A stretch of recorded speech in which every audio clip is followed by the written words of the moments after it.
एक बूढ़े गिद्ध ने बताया कि बुढ़ापे में कौन सी औलाद माँ बाप को छोड़ कर के चली जाती है, बुढ़ापे में कौन सी औलाद अपने माँ बाप को दुख देती है। हाँ दोस्तों, ये कहानी है एक बूढ़े गिद्ध की। इस कहानी में आप और हमको सुनने के लिए मिलेगा कि वो कौन सी औलाद होती है, कैसी औलाद होती है जो बुढ़ापे में अपने माँ बाप का सहारा नहीं बन पाती, बुढ़ापे में अपने माँ बाप को दुखी छोड़ करके और चले जाते हैं। ऐसे लोगों के साथ में क्या होता है और क्या होना चाहिए। तो दोस्तों, इसी के ऊपर आज हम और आप चर्चा करेंगे। स्वागत है आप लोगों का हमारे गजब ज्ञान यूट्यूब चैनल में। दोस्तों, आप लोगों से निवेदन है कि अगर आप हमारे इस गजब ज्ञान यूट्यूब चैनल पर नए दर्शक मेहमान बंधु बनकर के आएँ तो प्लीज़ हमारे चैनल को सब्सक्राइब करिएगा और हो सके तो अपने परिवार और दोस्तों के साथ में शेयर ज़रूर करें। हाँ दोस्तों, इस कहानी को सुनने के बाद बहुत कुछ सीखने के लिए मिलेगा। अपनी औलाद को तो ज़रूर सुना दें, क्योंकि बुढ़ापे में इंसान आजकल अपने माँ बाप को, दुखी माँ बाप को, बुजुर्ग माँ बाप को छोड़ कर के चला जाता है, उनकी सेवा नहीं करता। तो ये वीडियो बहुत कुछ सिखा करके जाने वाली है। तो आ जाओ, आप लोगों का ज़्यादा समय बर्बाद ना करते हुए दोस्तों कहानी प्रारंभ करते हैं। उससे पहले आप लोगों से निवेदन है, कमेंट बॉक्स में एक बार जय श्री राधे ज़रूर लिखिएगा। तो आ जाओ, ये किसी प्राचीन काल की बात है। प्राचीन काल में एक जंगल में एक बट वृक्ष था, यानी बरगद का पेड़ था, और वो काफ़ी पुराना पेड़ था। उसकी उम्र बहुत हो चुकी थी। आप भी जानते हो दोस्तों, ये बात सच है कि बरगद की उम्र बहुत होती है, लेकिन उस बरगद के पेड़ पर हज़ारों पक्षी आकर के निवास किया करते थे। पूरे दिन तो इधर उधर दाना चुनते थे, लेकिन शाम को सभी पक्षी उसी बरगद के पेड़ पर आकर के रहा करते थे। और उसी पेड़ पर एक वृद्ध गिद्ध रहा करता था, एक बूढ़ा गिद्ध रहा करता था। तो मेरे भैया, धीरे धीरे समय बीतता चला गया। अब समय कौन सा आ गया कि वो वृक्ष धीरे धीरे जर्जर होने लगा है, सूखने लगा है। और उस जंगल में बारिश न होने के कारण सभी पेड़ सूखने लगे हैं, और वो बरगद का पेड़ भी सूखने लगा है।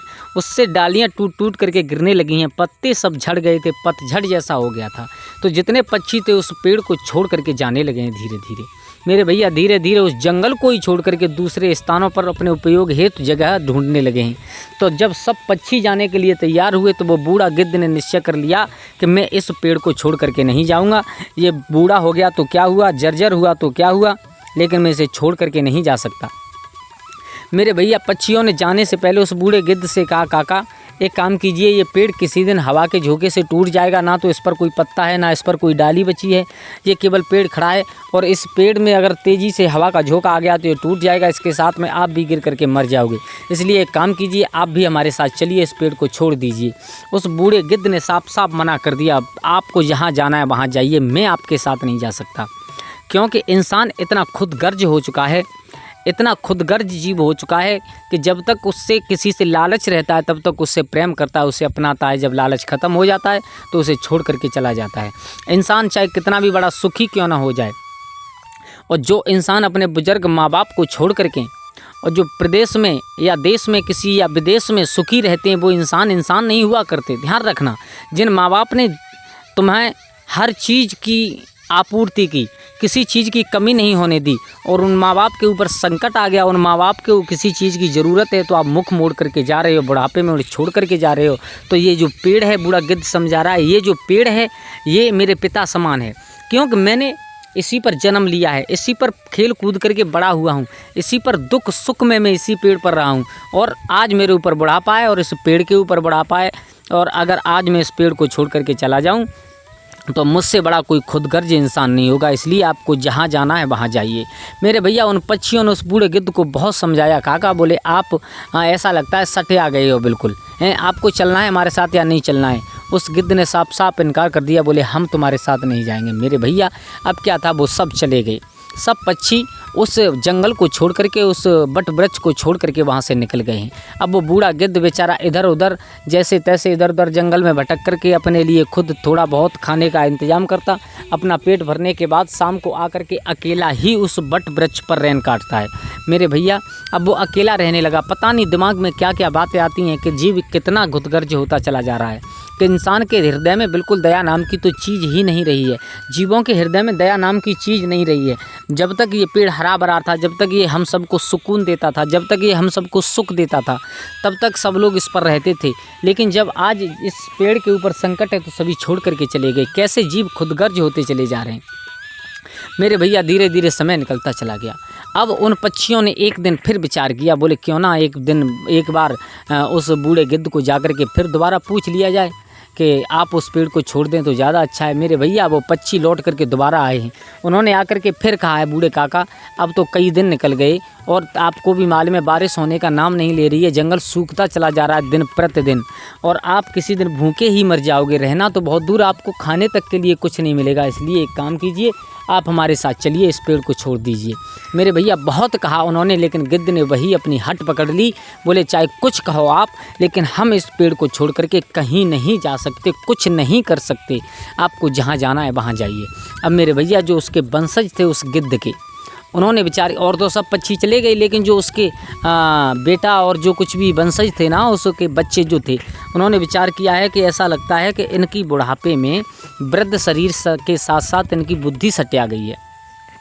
अब करें तो करें क्या, क्योंकि हमारे पास भी मजबूरी है, हम यहाँ पर भूखे मर जाएंगे और ये हमारे काका हैं, ये हमारी बात सुनने के लिए तैयार नहीं है। साफ साफ गिद्ध ने मना कर दिया। अब सब लोगों ने विचार किया, बोले कुछ ना कुछ तो करना चाहिए। तो सभी लोग एकत्रित होकर के देवराज इंद्र के पास पहुँचे और देवराज इंद्र से हाथ जोड़ करके कहा, महाराज हम उस वन में रहते हैं और उस वन में सूखा पड़ गई है, आपने बारिश नहीं कराई है, उस वन में सूखा पड़ गई है, सभी पेड़ पौधे सूख गए हैं, वहाँ के जीव जंतु पक्षी सब छोड़ करके वहाँ से चले गए हैं। तो अब हम क्या करें, इंद्रदेव ने कहा। सब पक्षी कहने लगे, चिंता इस बात की नहीं है बाकी जंगल सूख गया है, चिंता इस बात की है कि हमारे एक गिद्ध हैं, बूढ़े गिद्ध काका हैं, वो उस पेड़ को, उस बट वृक्ष को छोड़ने के लिए तैयार नहीं है। आप एक काम कीजिए, या तो वर्षा कीजिए, उस जंगल को पुनः हरा भरा कर दीजिए, या हमारे साथ चल करके उन्हें समझा दीजिए। देवराज इंद्र ने कहा, चलो कोई बात नहीं, अगर तुम कह रहे हो तो हम तुम्हारे साथ ज़रूर चलेंगे, उनको समझाएंगे ज़रूर। तो मेरे भैया सब पक्षी और देवराज इंद्र को लेकर के कहाँ वहाँ पर आए हैं जहाँ पर पेड़ पर वो अकेला बूढ़ा गिद्ध बैठा हुआ है। देवराज इंद्र ने भी कहा है बूढ़े गिद्ध से, सुनिए आप जानते नहीं हो, ये पेड़ बिल्कुल सूख चुका है, ये जंगल पूरा सूख चुका है और किसी दिन हवा के तेज झोंके से ये पेड़ टूट जाएगा और इसके साथ गिर करके आप भी मर जाओगे। इसलिए एक काम कीजिए, इसको छोड़ दीजिए, पेड़ को यहाँ से चले जाइए।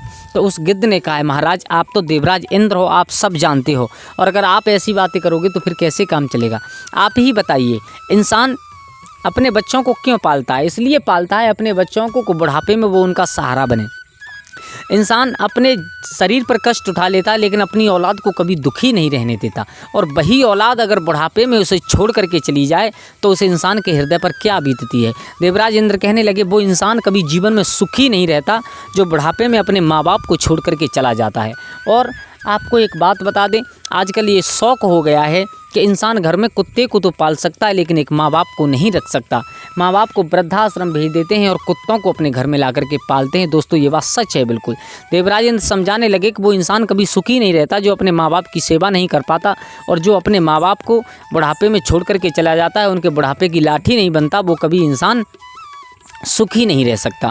अब बूढ़ा गिद्ध कहने लगा, तो आप ही बताइए, जब मेरा जन्म इस पेड़ पर हुआ है, जब मैं खेल कूद करके इस पेड़ पर बड़ा हुआ, जब सुख दुख में मैं इस पेड़ पर रहा, मेरे माँ बाप मुझे छोड़ करके इसी पेड़ पर गए, तो अब बताइए इस पेड़ से मेरी पुरानी यादें जुड़ी हुई हैं, मेरा बचपन जुड़ा हुआ है, मेरी जवानी जुड़ी हुई है, तो ये मेरा धर्म कहाँ का बनता है। आज इस पेड़ के ऊपर संकट है, ये सूख गया है, तो मैं इसे छोड़ करके कैसे चला जाऊँ। देवराज इंद्र समझ गए, बोले ये बूढ़ा गिद्ध बहुत ज्ञानी है।